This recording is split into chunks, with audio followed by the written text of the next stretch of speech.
And we like to get a little promo from our guests if you're cool with that. Yeah.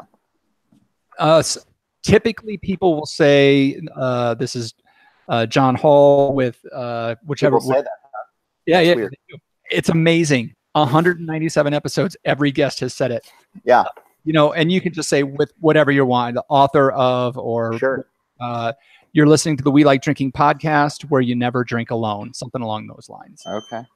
Or wing it, whatever you want.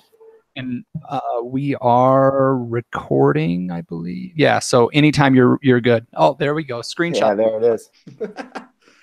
Hey, I'm John Holl, the author of Drink Beer, Think Beer, Getting to the Bottom of Every Pint. And you are watching, listening, absorbing, digesting the We Like Drinking podcast, where you never drink alone. And that's a good thing. Boom. Nice. Sure. Awesome. That was solid. Thank you so much. So let's see. So now that we got the good promo, no take backsies, John. No take backsies.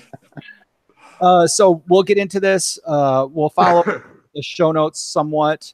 We'll introduce ourselves, and then we'll introduce you. We'll kind of do a little roundtable of what everybody's drinking, and then we'll get into the great Hopper pop culture bit. Then we'll do our interview of you. Sure. That'll probably take 30 minutes or so, 25, 30 minutes, somewhere around there. And then if at that point you're like, guys, I'm exhausted, I need to go, you can.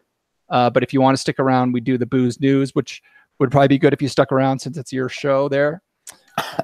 And then we have a fantasy football league, so we talk a little fantasy football. Oh man, I'm dead last in mine right now. This is the embarrassment of my family. Maybe we can get a special guest rant. I think that might be. Want to play that rant that you. Oh God! So, John, I don't know if you ever listen to Matthew Berry, ESPN guy, fantasy football guy. Like he went off this week, like this crazy rant, and it's the most wonderful thing I've ever heard in my life about fantasy football. Point. I think I put the link in the show notes for that one. So down low if you want to check it later, but it's so good. Pretty good. There was hugging by the end of it. It was pretty funny. All right.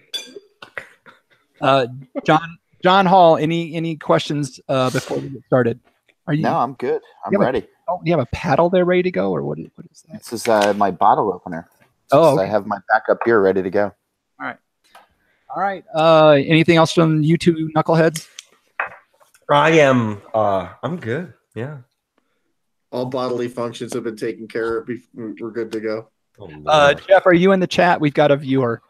No way. Hey, viewer. It's probably Jeff McKinney. How are you doing, Jeff? Oh, we forgot. Hey, Jeff. What's up? John, say hi to Jeff. Yeah. All right. Okay. This episode, I'm going to have to call you Ruyak whenever I want to. All right. Just like I have to call Solomon. All right. Let's do this. Here we go. Oh, it's Dimitri. My name's Ryan Smith. I'm the owner of Way to jack it up already, Solomon. Hey, Dimitri. Hey, Dimitri. Thanks for watching. All right. Here we go. Don't be late for that plate. Shut up. Here we go. My name's Ryan Smith. I'm the owner of porkandsaber.com, and this is the We Like Drinking podcast, where you never drink alone. At the sound of the tone, the official We Like Drinking time will be 5 o'clock. Commence consumption.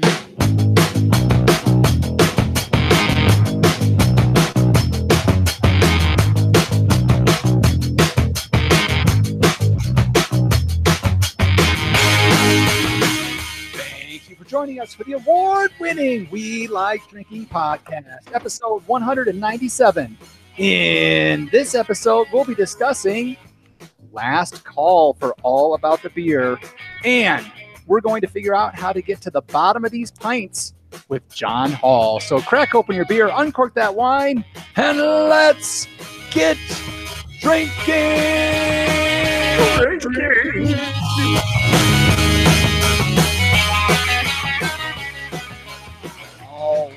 listeners. You know, last week it was all about the bourbon. This week it's all about the beer, and we're going to be drinking a lot of it, I have a feeling. So let's get right to it. And I'll say cheers to our drinkers and welcome to episode 165, 197. Whoa, way off. 165, 197, whatever. 220, 221, whatever it takes. The only two-time award-winning, after the intro, two-time award-winning topical beer and wine education podcast focusing on fun. Now, if you like what you're hearing in this episode, consider giving us a little help by visiting welikedrinking.com/pledge to find out how you can become a Patreon. Like Alice, giving a little shout out to Alice too. I got her shirt ordered, so that is on its way to you, Alice. But enough of that. I'm thirsty. My guests are thirsty. The panel's thirsty. Let's get into this and find out who we're drinking with tonight. We've got our usual cast members. We've got our award-nominated wine blogger, Jeff Solomon. That happened a very long time ago. Hello. We've got our commercial brewer, John Ruyak. How you doing, John? Yeah, good evening, folks. And I am your host, Jeff Eccles. Now, our guest this evening is an award-winning journalist and senior editor of Craft Beer and Brewing Magazine, whose latest book, Drink Beer, Think Beer, Getting to the Bottom of Every Pint, hit the bookshelves in September of this year. His work has appeared in the Wall Street Journal, the Washington Post, Wine Enthusiast, and he was a contributor to the Oxford Companion to Beer. Plus, he's the co-host of this little kind of beer podcast, Steal This Beer, which I'm sure a lot of you know about. Please help us welcome John Holl. How you doing, John? I'm well. Thanks for having me, guys. Wow, that's so. Please, just keep your office chair seats right there. No, thanks so much for having me on. This is a lot of fun.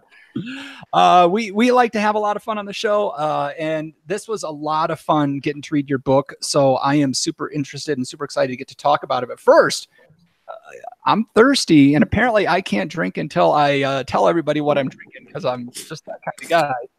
So let's get to it. Ruyak, what's in that glass of yours? I am pouring the eagerly awaited, as I posted on Instagram the other day. Red Stripe. No, oh geez, Look at that grenade. It does look like a Red Stripe bottle. It looks like a medicine bottle. This is a squealer from Taos Mesa Brewing in Taos, but I actually put our Lizard Tail Biscuitito Brown. It's our steak cookie in a glass. I also have from Garcia's Kitchen some Biscuititos.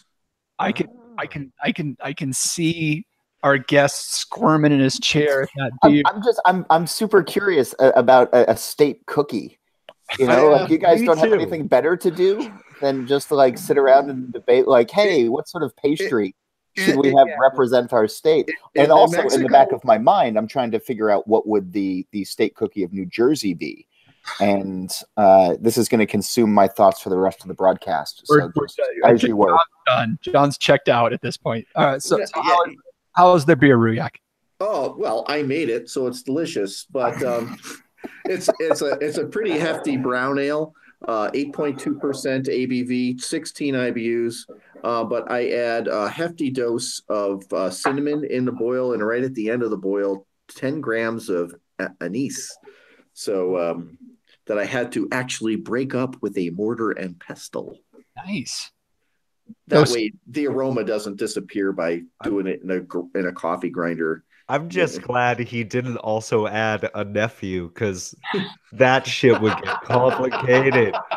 Can I just say one weird thing about after drinking bourbon last week? Because that Four Roses bourbon was delicious, but we had the after party and it went from 2 fingers of bourbon to on the rocks to 2 fingers on the rocks and 2 fingers neat.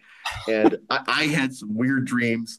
And in the middle of the night, I had a dream that there were spiders all over the place because Sharon had me take out a black widow web out by the front door.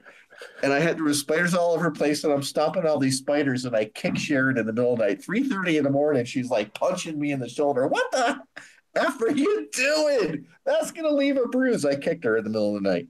Yeah, weird dreams drinking bourbon. Okay. Jeff Solomon, what's your class? Four Roses. If you want to hallucinate about spiders, No, so I was pre-gaming with a little bit of this Sierra Nevada Tropical Torpedo IPA out of a can. And once I'm done with that, I found this interesting because there's a little bit of a similarity with what I got and what John Ruyak is drinking. I'm going for the Stone Excaveza Imperial Stout inspired by Mexican hot chocolate. So this is a stout brewed with chocolate, coffee, pasilla peppers, vanilla, cinnamon, and nutmeg.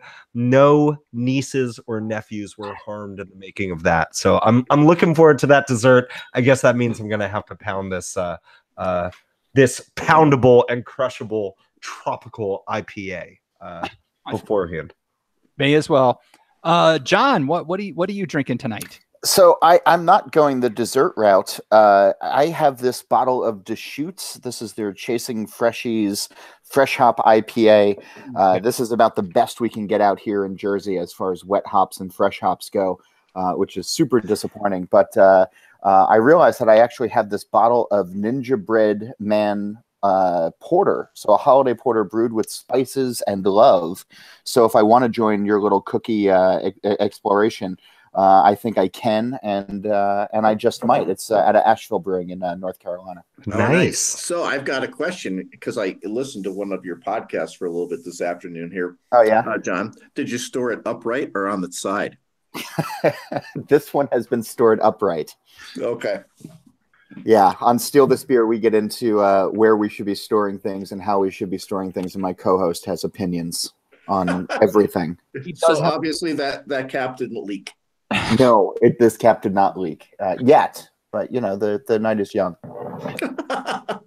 And then I've got my Pikes Peak Brewing out here. I have the Devil's Head Red is what I'm starting out with. This is a 7.3 ABV red ale. And if that goes by the wayside, which it will, I've got a gold as well. This is a Belgian style golden ale, checking in at 8.7 on the ABV side. So, but Jeff, if you want to join the party, why don't you just run to your spice rack and get some cardamom or something? I may do that. We'll see. We'll see what the night holds for us. Maybe there'll be an after party again this week. Couldn't get any worse than last week's. Hey, Patreons, will you please listen to that after party that Eccles just posted recently?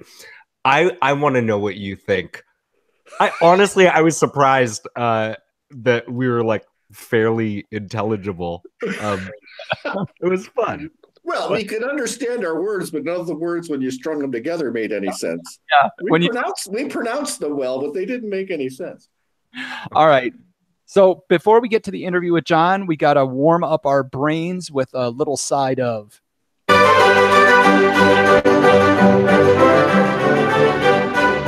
grape, hop, or pop culture reference. This is where I give the panel a term and they try to tell me if they think it's a wine grape, a beer hop, or some kind of pop culture reference. All right. The term this week is California cluster. So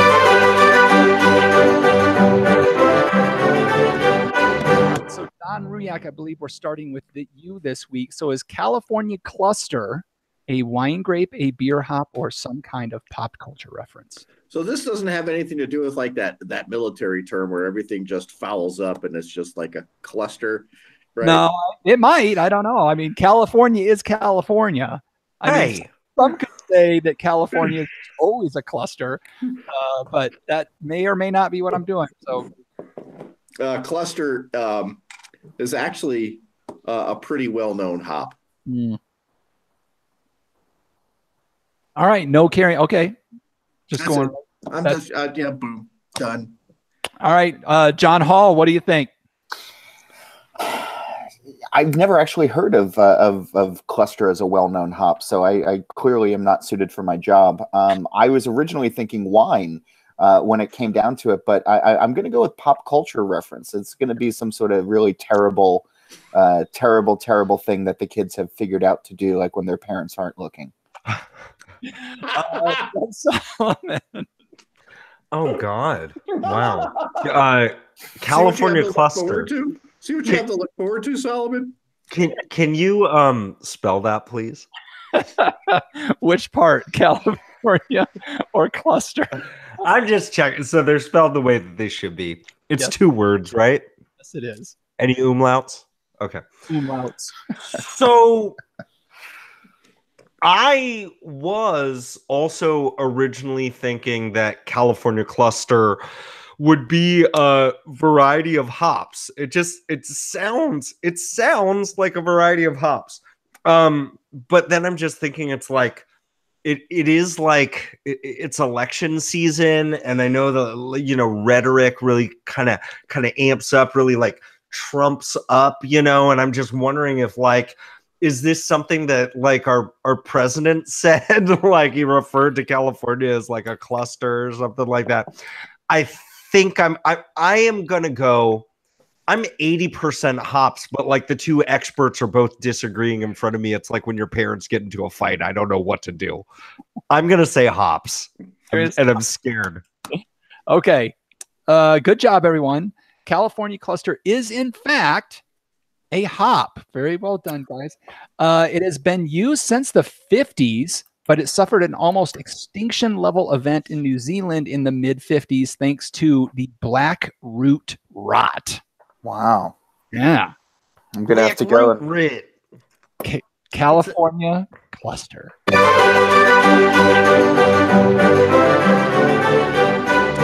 So wait, is it and I know we're gonna have an amazing interview with John Holl, but I have to know, is it a New Zealand variety? No. That they called California cluster? No. John, you I'm thinking maybe I was thinking of Crystal as being a little bit more well known, but no, I've used cluster at home in the garage way back in the day. Yeah, I don't just like something like in New Zealand they'd say something like that, kind of like how in California when somebody rolls through a stop sign, we call it a Hollywood stop, but apparently in the rest of the United States they call it a California stop. So I was just wondering if it was something like that. So I don't know. All right, proceed. I don't know how much commercially it is available because it hasn't come back so much from that event yet, and so I think, like John was saying, it's more of a homebrew kind of small. Yeah, you get little bits here and there. So it was a self-fulfilling prophecy. It was a cluster. It was a cluster. All right. What's interesting, and I'm reading up on it right now. There's not a ton of it out there anymore, and there's not really a ton of hop varietals that exist out there that actually have a location attached to it. That's the name. Yeah. So anyway, that's just me trying to save face after embarrassing myself 30 seconds into your broadcast here.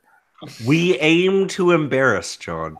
We embarrass ourselves constantly. What's the problem? That's all we do.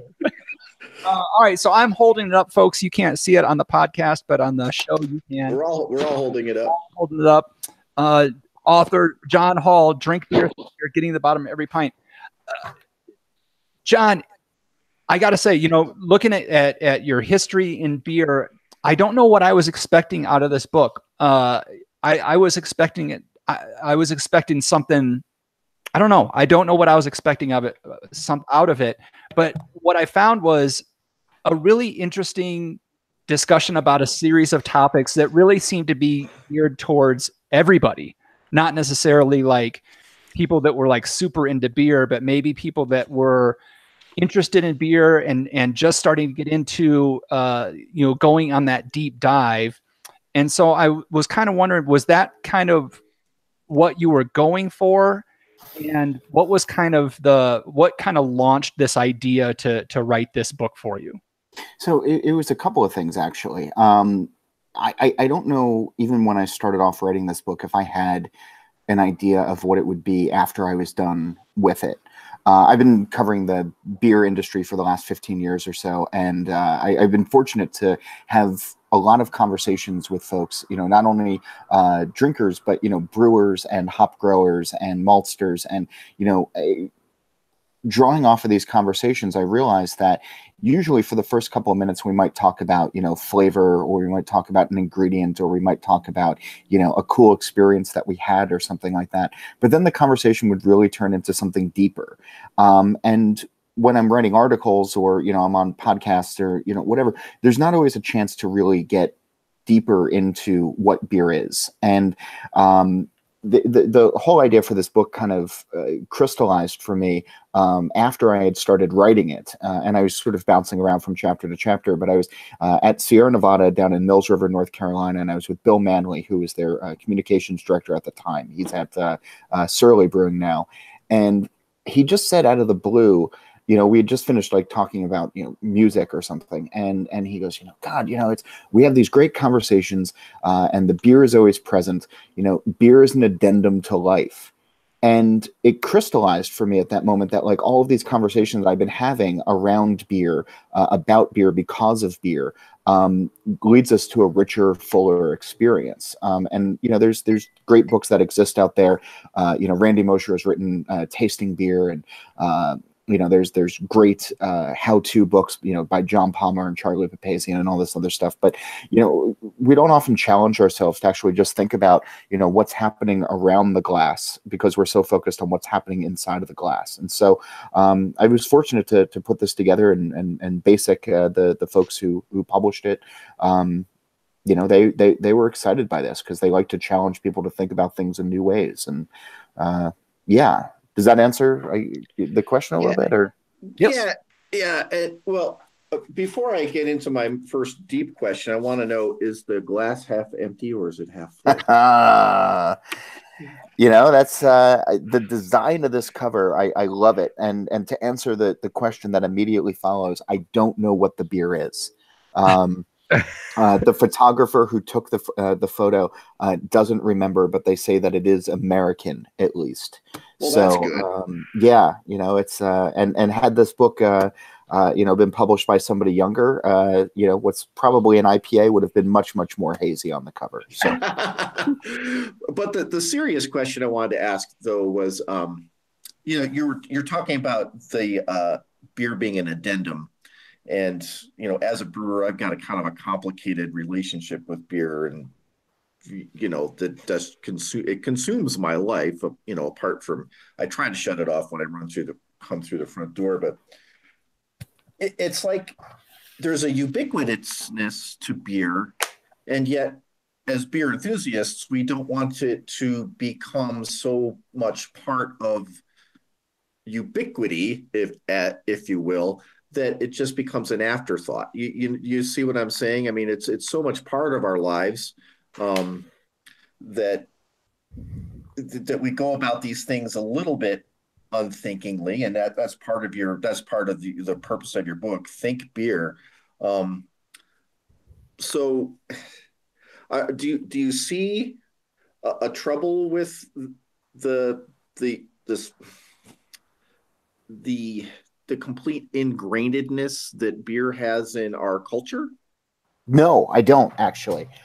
Because think about how far we've come in such a short period of time. In the past, people really weren't thinking about beer. We had a couple of major choices that existed at least in the U.S. here. We didn't have a lot of breweries to choose from, and the breweries that existed were making basically sort of the same beer flavored beer, as it were, and these days you can walk into any number of, 7,000 breweries in the country, and people are walking in with purpose. They're walking in excited about pumpkin beers, or they're walking in excited about, an imperial stout or a hazy IPA. They're excited about meeting their friends. They're excited about being around like-minded thinkers as well. The beer is getting them through the door. And I think that's something that we just didn't have in the past, or at least, 20 years ago, 25 years ago. And it's the people who were drinking beer back then, or drinking craft or micro or whatever we were calling it back then. It was a smaller group than it is today. It's getting larger and larger with each passing month and each passing year.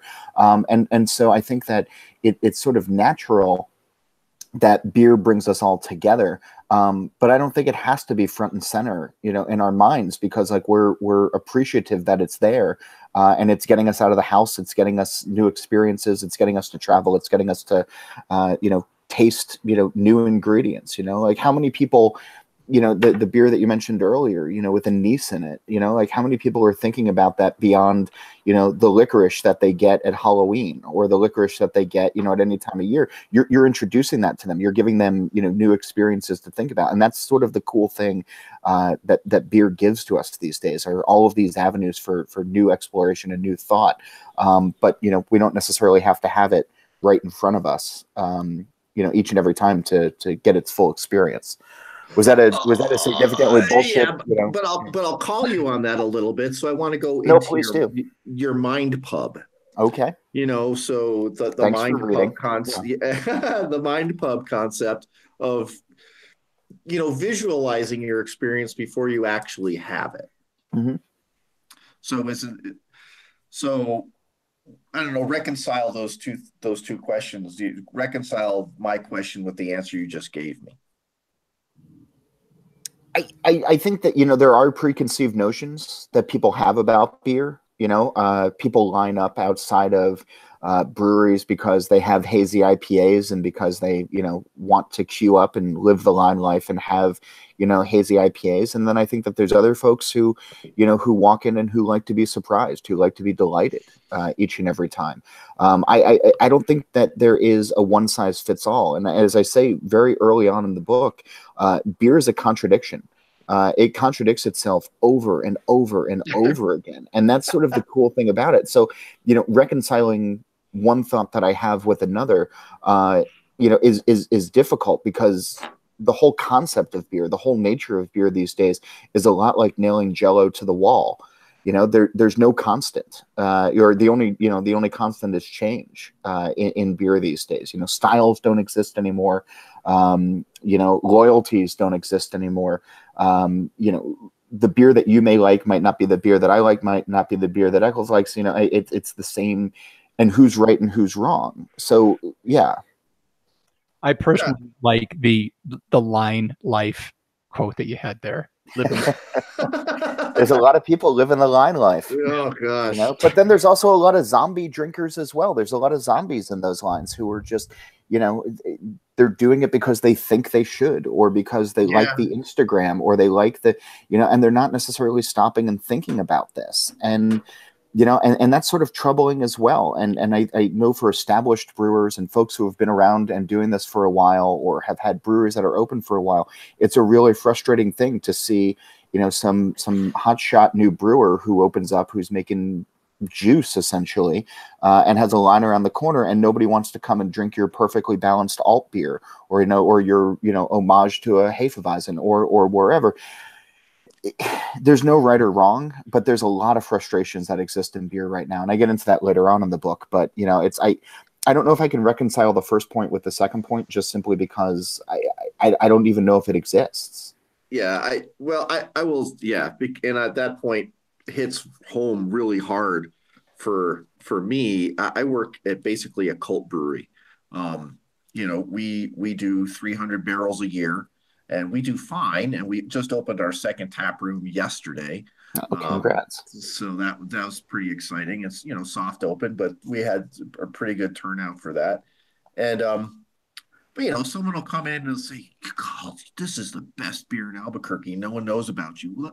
Well, why aren't you here more often? Well, this other place released their sour this or this goza that. And, we're a small place. We don't do those. Sours and gozas cause problems in a very small brewery. You can't have wild yeasts running rampant in places that would screw everything else up. So we just stay away from that kind of stuff for the time being. So there's the kind of the schizophrenic nature of the craft beer drinker that's like, chasing the next hazy IPA fad. Sorry, go ahead. No, go ahead, John. I was going to say that the three most dangerous words that a brewer has to face these days is when a customer walks in and says, what's new, what's rare, what's local. And those three words are what a certain segment of the community the beer drinking community are demanding these days. And for a small brewer, if you're doing 300 barrels a year, like, my God, that's nothing, like that's, for a lot of folks, like it's good for, you guys, but, looks good on you, you buy a hat, you get a bowl of soup, but like, it's I had to throw in a Caddyshack reference, but, well, we do serve soup, but we do sell hats.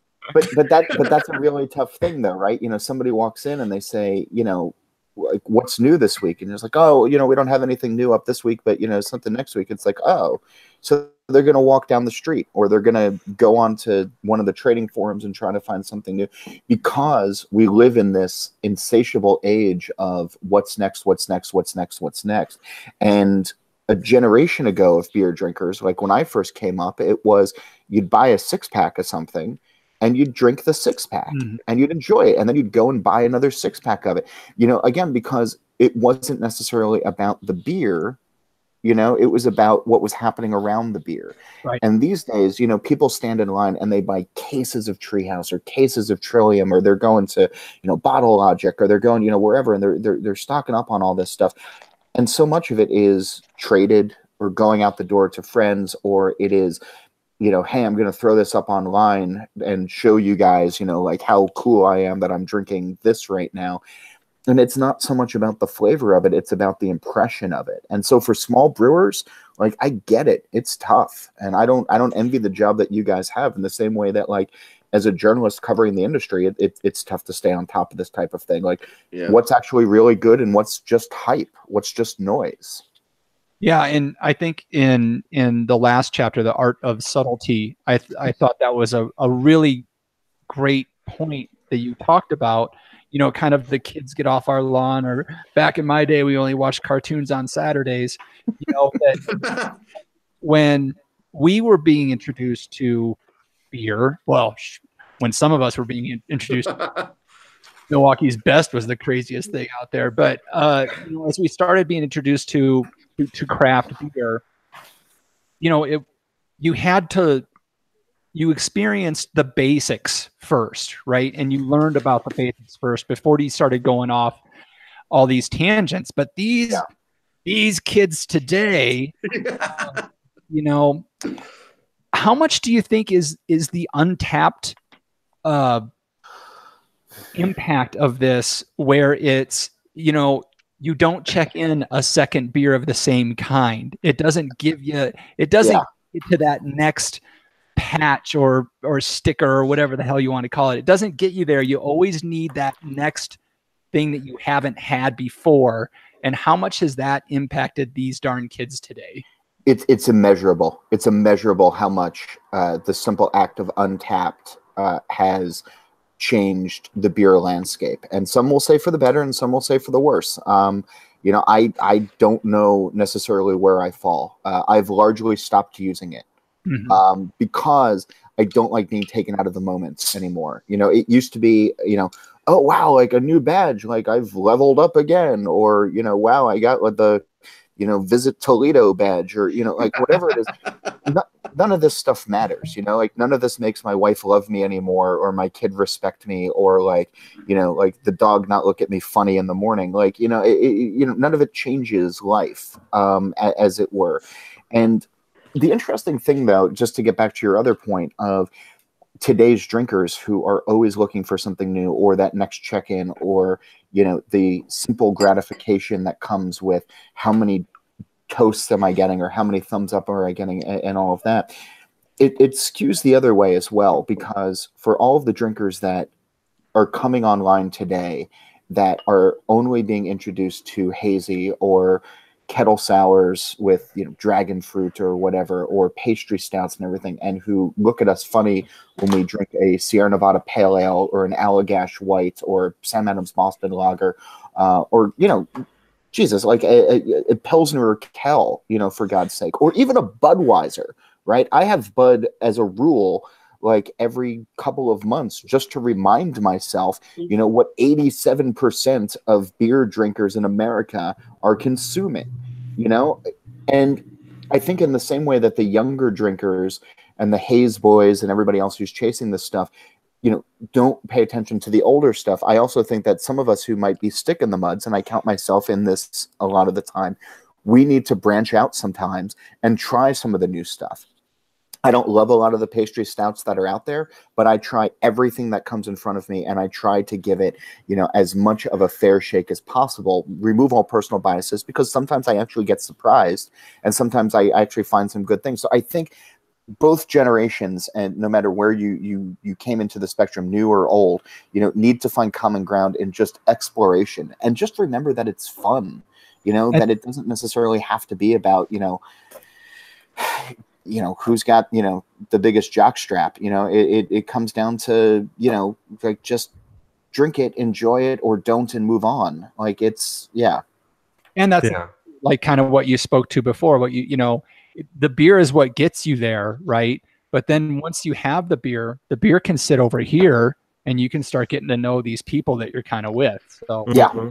And by the way, just getting to know each other, just so everybody knows, I have the smallest jock strap. Now,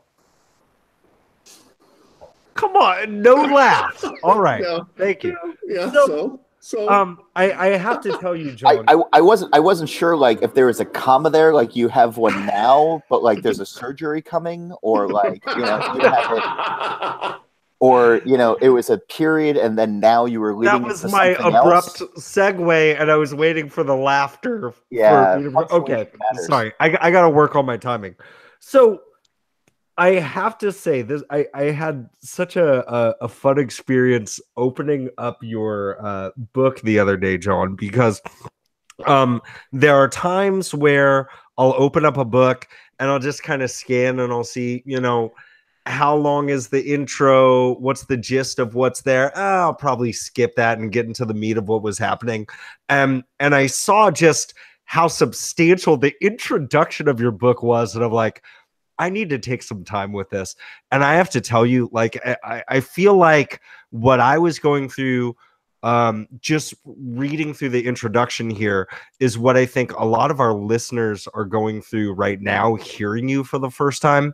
It's obvious from the get-go how passionate you are about beer, how much you have to say, and how much we really have to think about beer and the beverage industry as a whole as very much like, it's not this linear thing. It's this three-dimensional entity that you can't really understand this thing over here without talking about this and then bouncing over this way.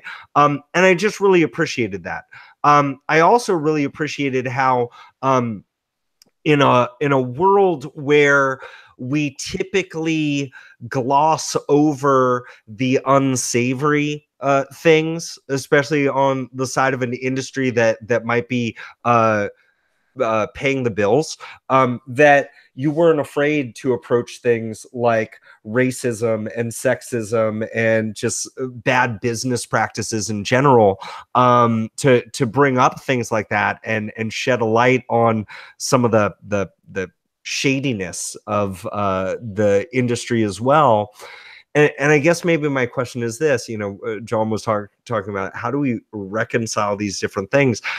I guess what I'm saying or wondering is, how can I both sit here and enjoy this wonderful beer, knowing that there's a lot of injustices that are happening at the same time? Like, how do we break through that?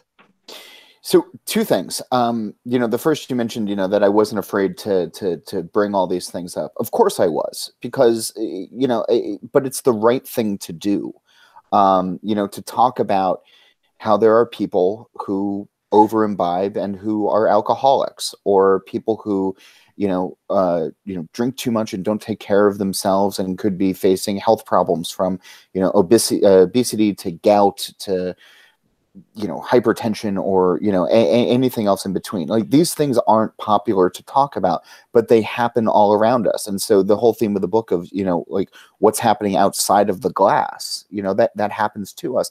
And in the same way that there are, and when you say that it's happening all the time, with some of like the racism or the homophobia or xenophobia or any of the other things that might happen in beer, I don't think it's happening all the time. But I think that when it does happen, we are so hyper aware that it's hard not to notice.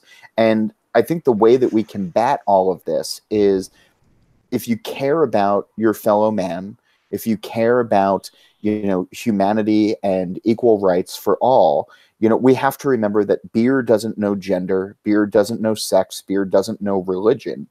And if people try to bring it into, bring beer into those things and do it in an offensive way, or do it in a way that makes somebody uncomfortable from walking into a tap room or opening up a beer, or feeling like they are not, good enough to sit down with other people who enjoy the same beverage that we all do, we have to speak up against those people. And we have to say, hey, knock it off, because, and the way that we combat that is really simple.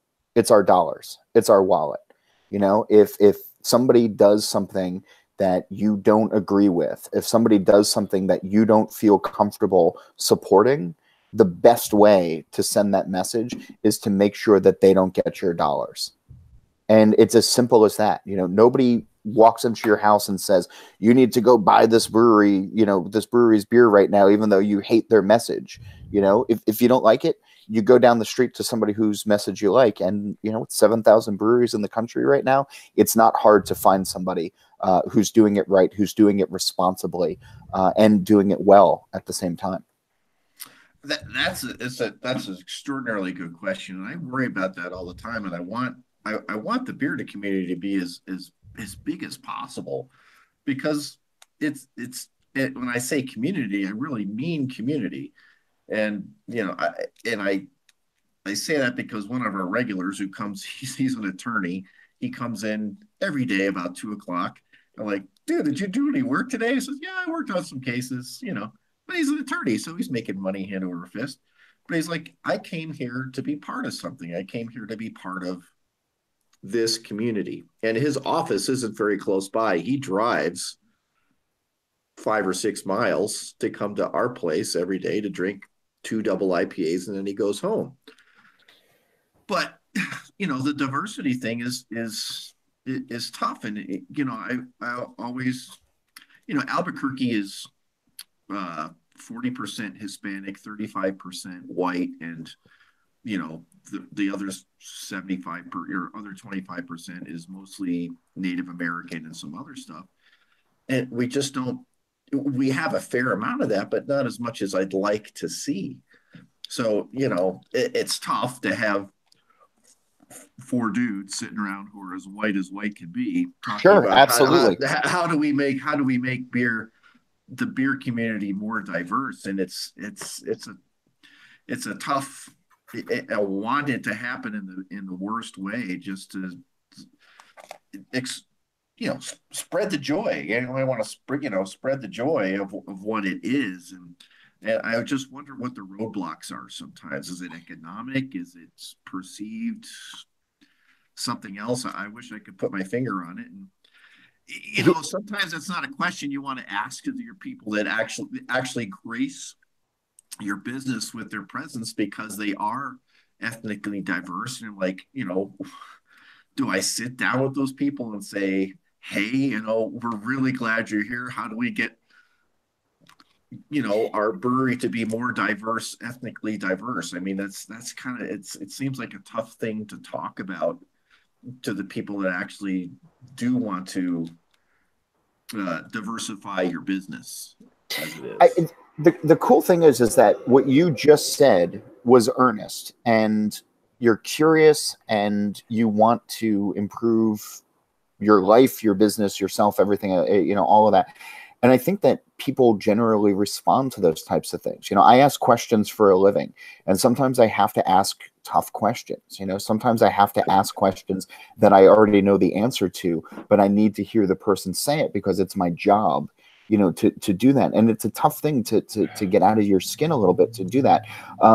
To your point, I would recommend to you guys, because again, 4 white dudes sitting around right now drinking beer is pretty much the norm right now.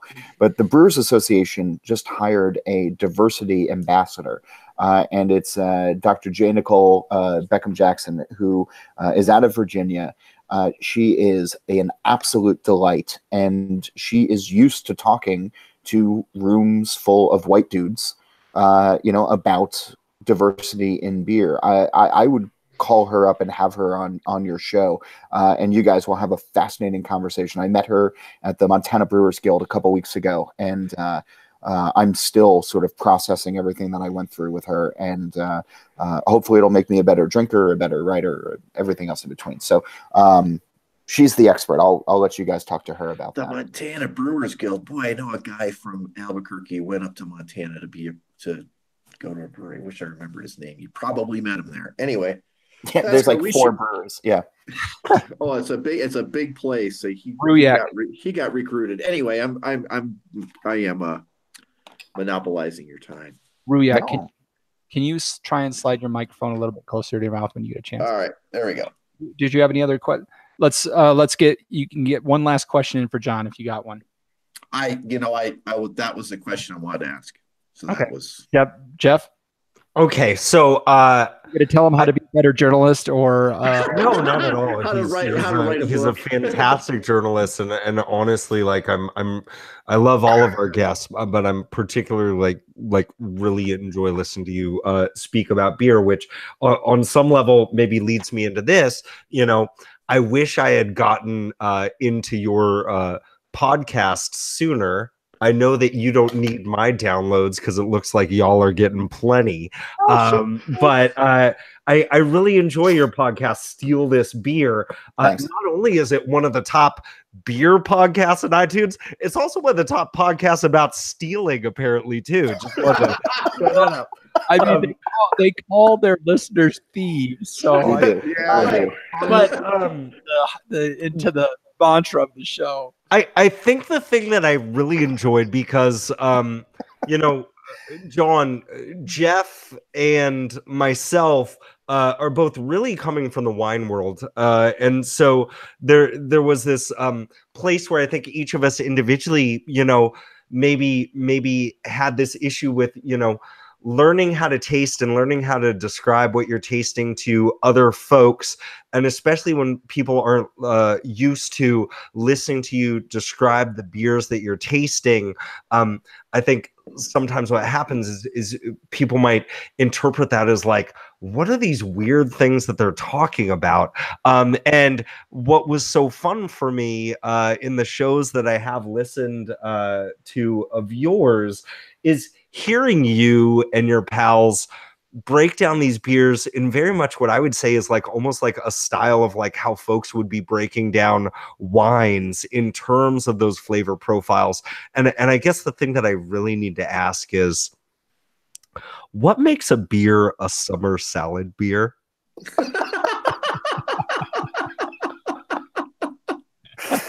Holy crap. That was what an Augie Carton lead up. My gosh. What makes a beer a summer salad beer? There's a brightness, a tartness, an effervescentness, a beer that captures the soul in a way that sends a warm breeze across your cheeks as you take your first sip. I don't know, man. Like, we make this stuff up as we go. Like, you have to understand what Steal This Beer. We never thought that it would be what it is today, and we're really lucky with a lot of listeners. And we call our guests accomplices, and we call our listeners thieves. And it's a lot of fun. But the cool thing about it is that we really don't know what we're drinking. And so it is this candid conversation of what are we getting in the moment. And there's extraordinary pressure that comes with that. And so much of the beer, when we're drinking it, is seasonal to us. So if it's 80 degrees outside and we're drinking something that's really thirst quenching and refreshing, I'm just going to default and be like, yeah, it's a summer salad beer. Or, this is something that you drink while you're running through the sprinklers, or if it's winter, it's like, Yeah, I wish I was like home under a fleece and a blanket binging something on Netflix. Like it's so much of what we have at any given time is indicative of what's happening outside of the windows of Barcade in Jersey City where we record. So yeah, hopefully that was a BS enough answer to give that's all I ever want out of life. Yeah. That was wonderful. Do you guys like slap Jason around when you're not on the show as well, or is it just when you're on the show that you? Oh, Justin Kennedy. Yeah. We're gonna start calling him Jason now. Thanks so much. Right. Sorry about that. Justin is the secret sauce that makes the show happen the way that it is. Justin is a great friend. He's a really smart guy. He's a really smart writer as well. I encourage people to read him in GQ and Punch and all of the other places where he does stuff. He distills it down, but each of us have sort of our own role on the show. If you listen to me on Steal This Beer versus the podcast that I do for Craft Beer and Brewing, I actually get to ask questions of the guests. Augie Carton is one of the smartest guys I've ever met, one of the most talented drinkers I've ever met. But man, if anybody else is in the room, you're gonna fight for oxygen, and that's part of the genius of the show as well.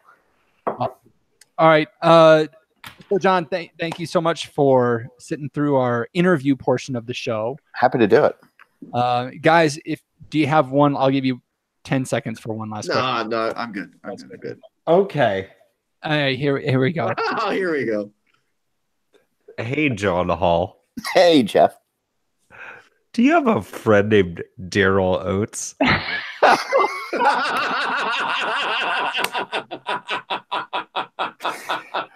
Oh man, first time I've heard it. I know. I was like, he's gonna be so pissed when I do this. He's like, "Fuck you." Here's the thing. It's funny, but it's also not, because my last name is spelled Holl. So it's not even the same. It doesn't. I know. We were so happy when we're like, "Can you just pronounce your name for us real quick?" Yeah, that was all. It was just so Jeff gave me a little wink. He's like, do that one joke that he's gonna hate.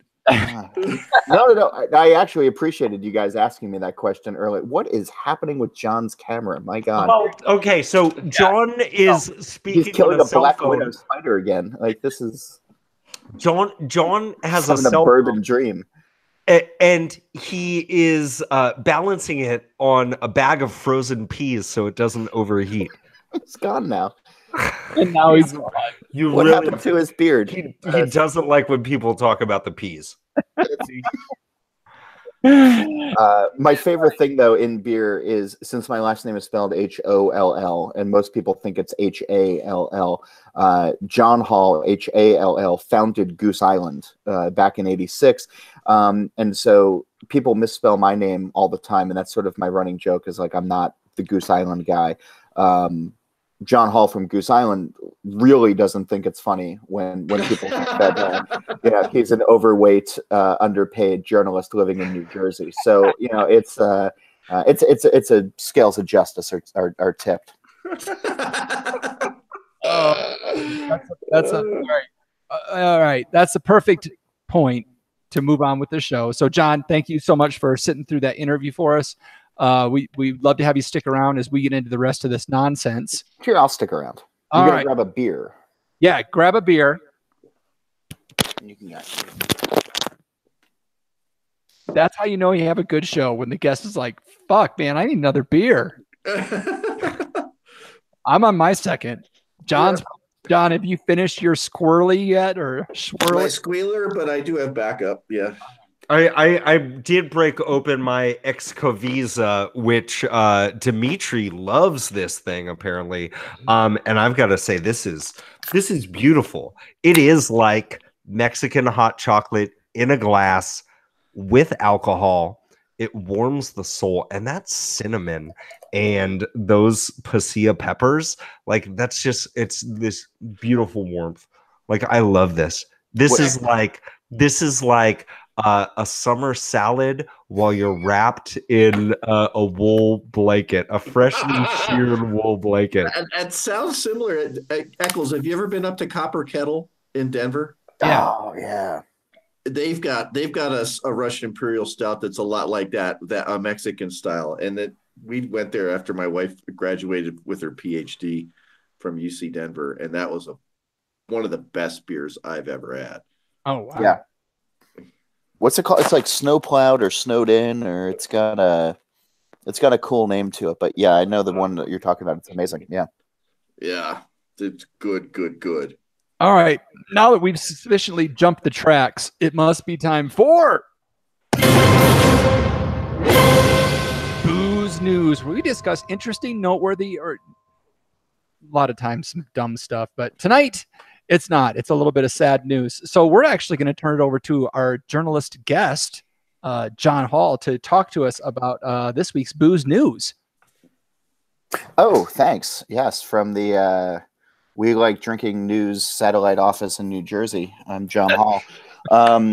Did this story come over the teletype? Come on, tell us the truth. Yes, hello, New Jersey on the line. It's a bit of a sad news. So, I'm over at Craft Beer and Brewing Magazine now as the senior editor, and I'm, happy to be here. For 5 years, though, I was the editor of All About Beer magazine, which was founded in 1979, which was at one point the country's oldest and at one point best-selling beer magazine in the country. When you think about 1979 and its place in beer history, Sierra Nevada hadn't even opened yet. Yeah. Issue number 2 of All About Beer mentioned that there is a small brewery, and they said in Chino, California. So we didn't always get it right. It was Chico that was opening up, and they called it a steam brewery, which also wasn't true. We got better with accuracy as time went on. But we were writing about Sierra Nevada before Sierra Nevada opened. So I joined as editor in 2013.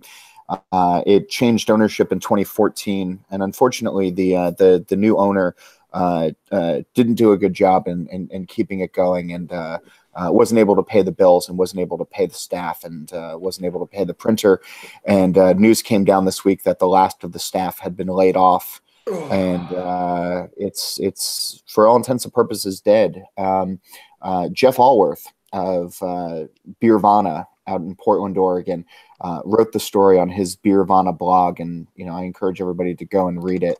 Read his sort of hot take and his fresh obituary on the magazine. But for a lot of drinkers and for a long time, All About Beer was a go-to print source, and then eventually online source as well, where Michael Jackson had a column for 20 years, and Fred Eckhart called home, his home base for many years, and writers like Charlie Papazian and Charlie Finkel and Garrett Oliver and Lou Bryson and Lisa Morrison, and pretty much everybody who's written about beer, who's worth their salt, has had a byline in All About Beer over the years. And so to have it come to a terrible end, because of poor ownership has been a tough week, I think, for all of us who are care about good news, care about independence in news, and care about getting good beer information out there.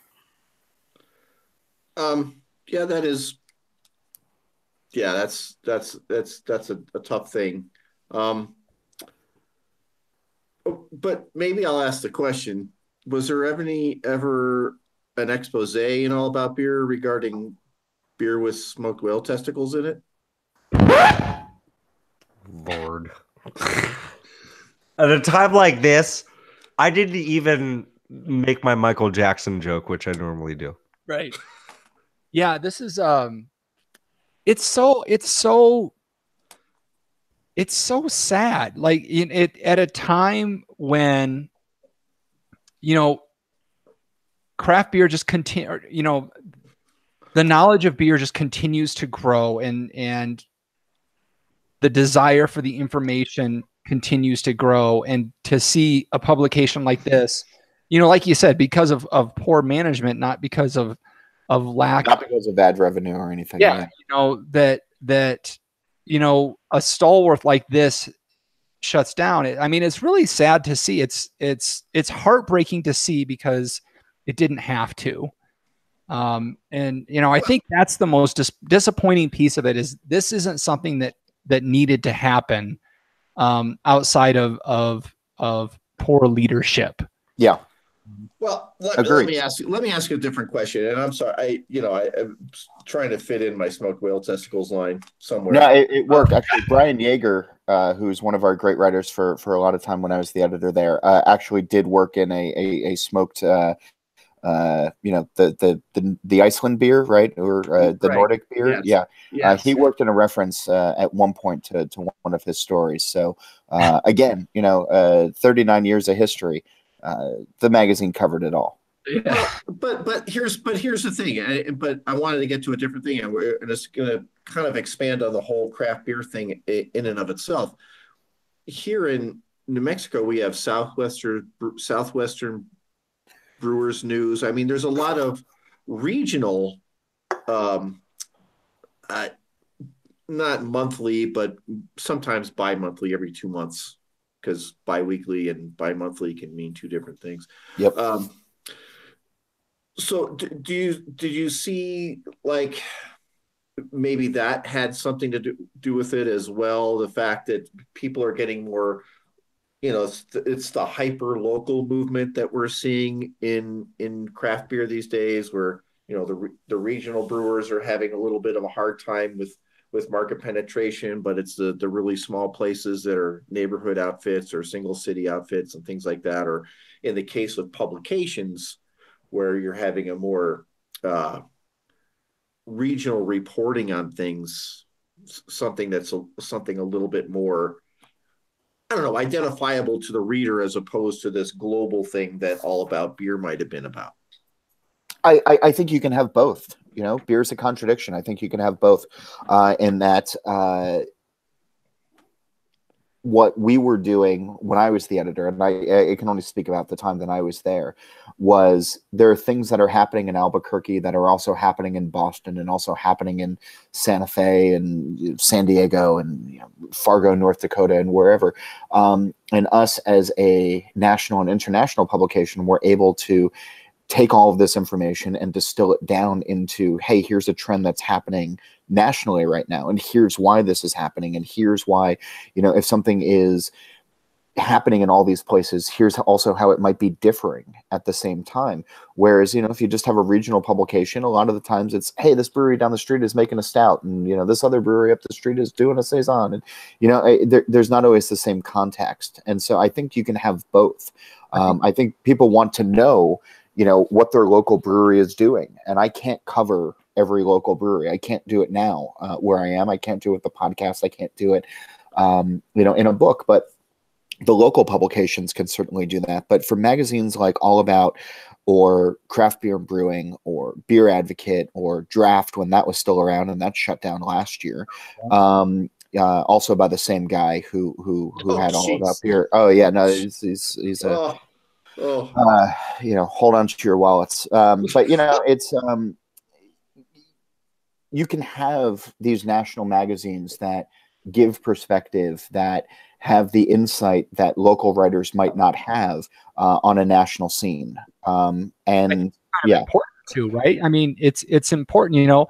I rely on Focus on the Beer, Ryan Hannigan's podcast / website for my Colorado Springs kind of regional information, but then I want that national news. I want to know what's happening on the East Coast. I want to know what's happening on the West Coast. I want to see, you kind of need both in your life, really. I mean, yeah, it's the reason that people read the New York Times and the Washington Post, and then also read what's happening in their own neighborhoods as well. Yep.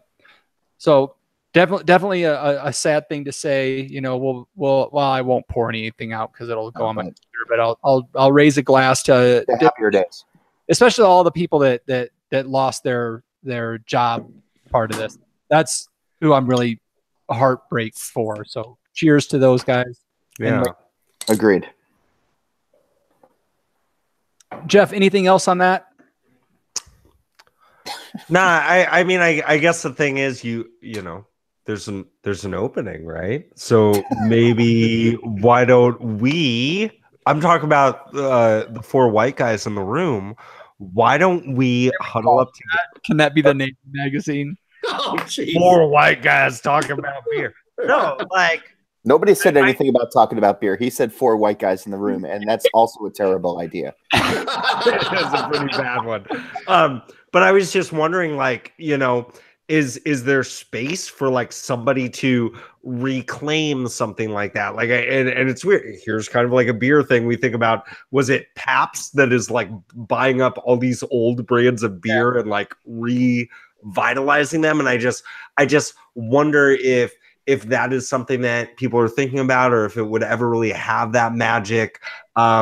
It's a bummer, because I definitely know how, with however you are consuming content, and whether these are TV shows or podcasts or newspapers or industry magazines, it becomes part of your daily ritual. It becomes part of your life, and losing something like that is like, it's rough, it's why every 5 years fans of Howard Stern start to freak out, like, he says he's not going to renew. It's because it's not really about him. It's about look at all this time that I've spent here, and it's my routine, and it's what I'm used to, and it's like I just kind of like, it's a bummer, because I understand how personal the content that you consume can be, and it's rough. It's nigh on impossible to recreate Gestalt. Yeah. I wish Madeline Puckett were here to explain that word to me again. It's that thing you can't describe, but it's there. It's like the forest through the trees, brah. Okay. All right, Jeff Solomon. Now that here we go with the Jeff Solomon. He just keeps talking. And now he gets the floor again with bump, bump, bump, bump, bump. Oh, this is my favorite part, where I scramble to my phone. It scares me every time. I know it's in the notes too. So this last week, oh God, I'm so upset on so many levels.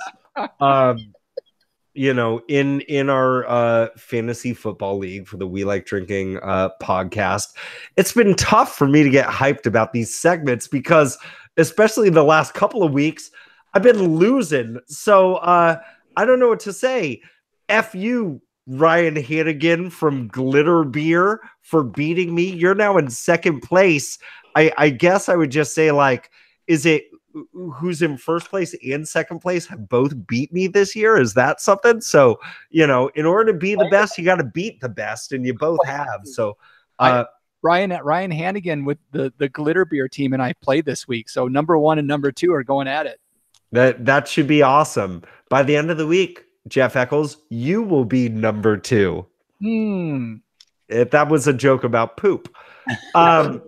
What I would also say is, fantasy football this week, like, I guess the thing is, it's like, why do we wedge this into the show every week? It's 17 weeks out of the year, actually 16, because if you're playing fantasy football in week 17, like, there's something wrong with your league.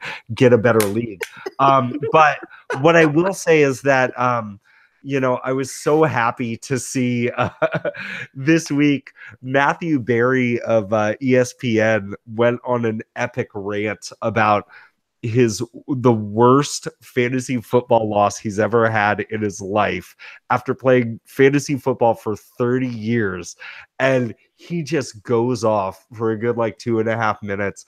We've got the link in our show notes at welikedrinking.com / something. What is it? Podcast. /podcast. Click that to see it, or just look up Matthew Berry fantasy football rant. It's insane. And I have to say, if you were down by less than a point in a fantasy football league and you were relying on Alfred Morris on Monday night, like, I can see how you would be freaking the hell out the next day. Hey, John Holl. Yeah. Do you play fantasy football? You guys are the worst. I do. I'm in my family league with my father and brother-in-law and a couple of first cousins. It's called the Hall of Fame because, of course, it is. Oh, and the Hannah's Bananas, my team named after my daughter, is in dead last because every week I'm playing against somebody who has some extraordinarily wonderful thing, like my cousin-in-law who had Houston's defense. Yeah, I'm from Buffalo. Thank you very much. Yeah. But I will say, let's go Bears. Oh, go Bears! The Bears. Yeah, I just did. And so it's every week now is just acts of humility of having to see my family, and it's all leading up to Thanksgiving, where I don't want to see any of them. So I have to ask the Bears fan in the room: did you start Mitch Trubisky during the 6-touchdown week? His glasses are off. He's scraping the sweat off his brow. Yeah, I didn't realize that we'd be, that this would become a therapy session or a reason that I need to go walk the block a couple of times after the podcast. But, hey, thanks for having me on. You guys are a real just damn delight. It was funny, though. So after I saw the Matthew... what was funny? Yeah, no, tell me what was funny. No, and it's just about taking L's because I've been taking a lot this year. After I went 16-0 last year. Just remember that. No, go ahead. So after seeing Matthew Berry's rant about Alfred Morris, because I was a super surprised that this dude, I'm a 49ers fan. I'm like, who's this Mostart guy that just got all these carries on Monday night? I went and I know who has Alfred Morris in our league. And I go, it's Jamie from Show Me Your TDs. And I go and I check and I see that John Ruyak, of all people, destroyed her. And I'm like, did she start Alfred Morris? And I look and I go, and I see that, no, she sat Alfred Morris, but she did start the guy who's number 4 on the depth chart, fullback, Kyle Juszczyk of the 49ers, who actually I can't Jamie, I don't understand these moves that you're making. She still wouldn't have won. I was up by 90 points on Sunday night. Juszczyk only got 4 points, but that was infinitely more than Alfred Morris did, which was insane. It's Kyle Juszczyk. And I'm pronouncing his name correctly. Everybody go look at it. You won't be able to pronounce it, but I can. This is when we lose all our listeners, I think. This is almost as interesting as let's all sit around and go through our untapped history. And let's all just compare badges. Wow, you went 16-0 last year. Hey, really great for you. Let me show you about my level 5 pucker up badge that I got from a or dare I say matters. To stay topical, yeah. I could show you my Master Sommelier pin. Oh, and with that, it must be last call. Last call. Time to clean house and lock doors. You know what we do here, folks? It's time for us to beg you, plead you, and make you do things for us. So, John, if people are looking for how to connect with you online, which if I was a decent host, I would have talked about this an hour ago. But if they are looking for you on the Instagrams, the Twitters, or the Facebooks, what's the best way they can find you? On Instagram, I am Mr. John Holl, and it's JOHNHOLL, I'll say. On Twitter, I'm John_Holl. And you can find me over at Craft Beer and Brewing Magazine, which is beerandbrewing.com, or Steal This Beer, the podcast, which is stealthisbeer.com, and on all of the various social medias as well. But most importantly, please, please, please, the new book, Drink Beer, Think Beer, Getting to the Bottom of Every Pint. It's out now from Basic Books, and you can buy it at your local bookshop. You can buy it online, but if you like what you read, please reach out. If you don't like what you read, if you want to challenge me like John did, I love emails. You can find me at johnholl@gmail.com, and I'm happy to answer things. And I'll tell you what, next time I'm in Colorado Springs, I'm going to come drinking with you. John, next time I'm in Albuquerque, I'll come drinking with you. And Jeff, I don't like going to California all that much, but if I make it there, it's a cluster. It's a cluster. It's a total cluster. There's a brewery or two but in you seem like Gilroy, I swear. I'll be in LA in December, which is nowhere near you, but sometime we'll get together and drink. Certainly. All right, Jeff Solomon, if the people want to follow us, what do they do? Oh man, you can follow us on Instagram. Just look for We Like Drinking. On Facebook, same thing. You can be a fan of our page of We Like Drinking. You know what we love to do on Facebook though is interact with all of our friends in the We Like Drinking Tavern. So if you can just search up We Like Drinking the Tavern, it's our awesome private group. Come join in on all the fun antics, barrels of Prosecco exploding, talking trash about sommelier exams. It's all there. We all are also on Twitter, co-opting the hashtag Pink Society feed as WeLikeDrinking.com. I'm sorry. Well, at WeLikeDrinking1. That's the numeral 1. You could throw a .com in there. I don't see why it wouldn't work. Why not? John Ruyak, if the folks have thoughts on the show in general, where should they go to tell us about it? Oh, Apple iTunes, I believe that's where they go. Apple Podcast, but Apple Podcasts, iTunes, same thing. But the most important thing is, truthfully, give us an honest review, and 5 stars is really best for us. So helps us out a lot. Do that. Can we just call it the purple app on your iPhone? Sure. Okay. Maybe. And folks, if you've done all that and you're just looking to do a little bit more for us, you can consider becoming a patron of the show, where you can get stickers. You can help vote for. We're drinking smoked beers this month. We are. Oh, you're Roke beer, awesome. Smoked beers is running away with the poll. So it looks like we're drinking smoked beers next week. You can help vote for that. You can help vote for stickers. You can get pre-release of the show, pre-release of videos, t-shirts, all kinds of stuff. Check out WeLikeDrinking.com. You know what's really cool about that though? If we're drinking smoke beers, I'm having a dirty floor bagel with a smear of cream cheese and some lox on it. And I'm going to go to dirty floor bagel. It's got everything: sesame seeds, poppy seeds, yeah, onion, it's called garlic. an everything bagel. It's called a dirty floor. No, nobody calls it that. Nobody calls it that. That's disgusting. No one. I was like, listen, I'm never going to trust the guy from New Mexico to try to explain bagels. Yeah. No. We don't make the only real East Coast bagel shop here in Albuquerque got closed down for health code violations. No, that sounds accurate. You base your vernacular off of that.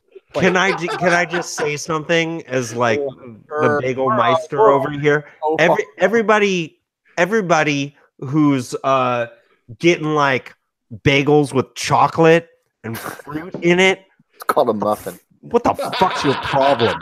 Like, you're in the wrong shop. Get out of line. The only fruit that should be on a bagel, there's 2 raisins. No, fuck a raisin. The only fruits that belong on bagels are tomatoes and cucumbers. What? I'm sorry, and the jalapenos too. Okay. No. I want to go back to the cucumber thing. No, What the hell was that? We are way over schedule already. What? We're not even going to address whatever. After party, and we got a ton of after party. You're not denying it's a fruit because I'll punch you in the mouth if you tell me it's not a fruit. That was a lot of information we just gave you all, and so to make sure that you somehow absorb it, we're going to do some movie quotes with Wait, Who Subscribed, where I give these guys a quote from someone fictional or non-fictional, and they basically try to tell me what movie it's from. All right, so here we go, guys. Movie quote time. You tell me what this is from. Get out your notebook. There's more. Your lives are in danger. The list is longer than anyone can imagine. It involves the entire U.S. intelligence community, FBI, CIA, justice. It's incredible. Listen, I'm tired of your chicken shit games. I don't want hints. I need to know what you know. Follow the money. All right, go. John still can't get over fucking cucumber shit. All right, Jeff Solomon. What possible movie is that from? I just have this weird vision. Like, is there like a really crappy like action suspense movie that's called John Holl? I just like that's something you would do.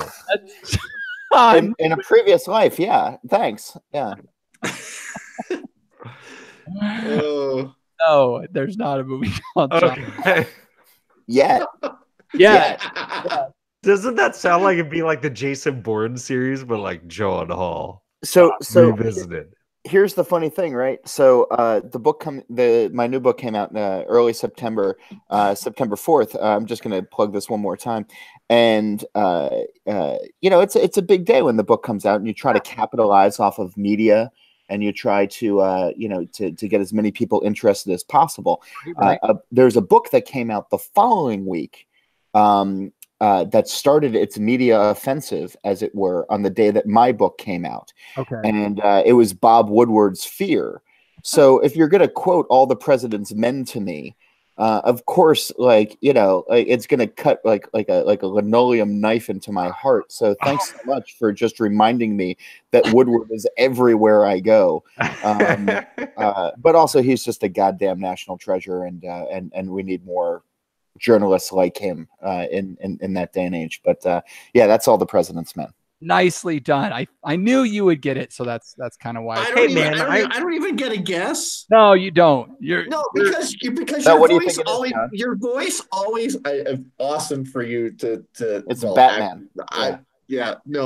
But your voice either always sounds like Rutger Hauer, who doesn't know how to pronounce his own shit in a Rutger Hauer dialect, or it sounds like that dude who drank Tranya in Star Trek but grew up 40 years later.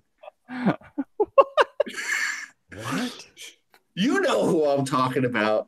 Jesus. No. John, man, maybe we should have let you go like 20 minutes ago. No, this is great. This is so much better than sleep. This is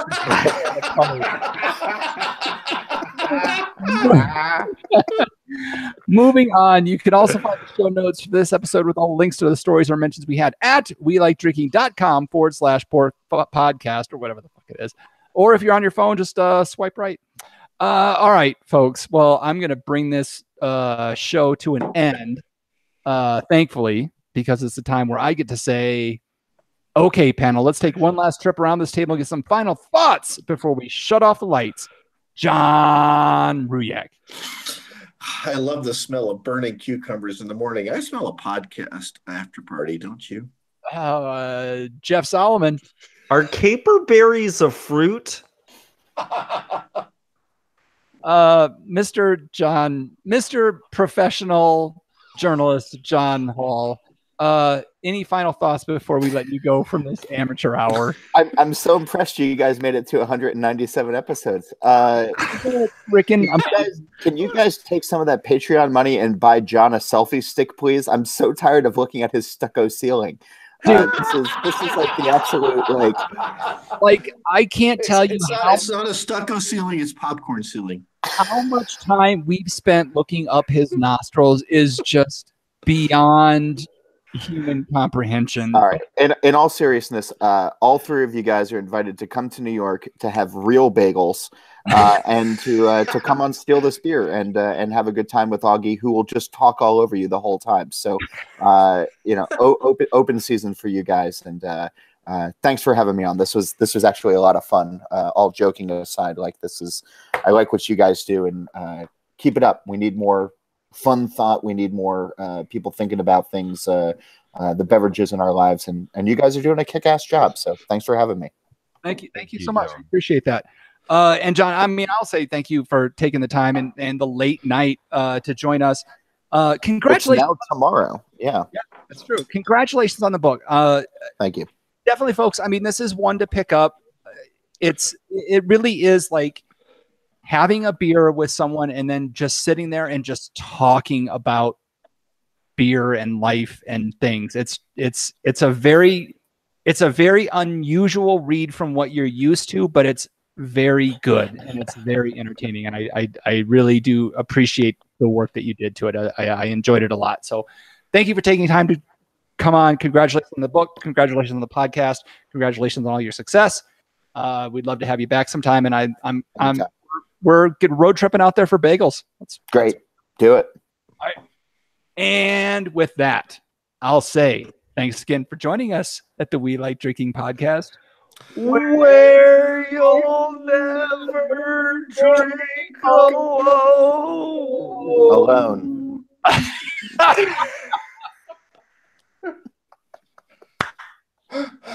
Thank you, guys. Oh man, I'm sorry we went so long. Sorry we kept you up so late. No, this is all great. This is great. This was a lot of fun. Thanks, guys. That was a long episode. We haven't had one that long in quite a while. So we had a lot to talk about. We did have a lot to talk about. So I'm gonna kill this broad.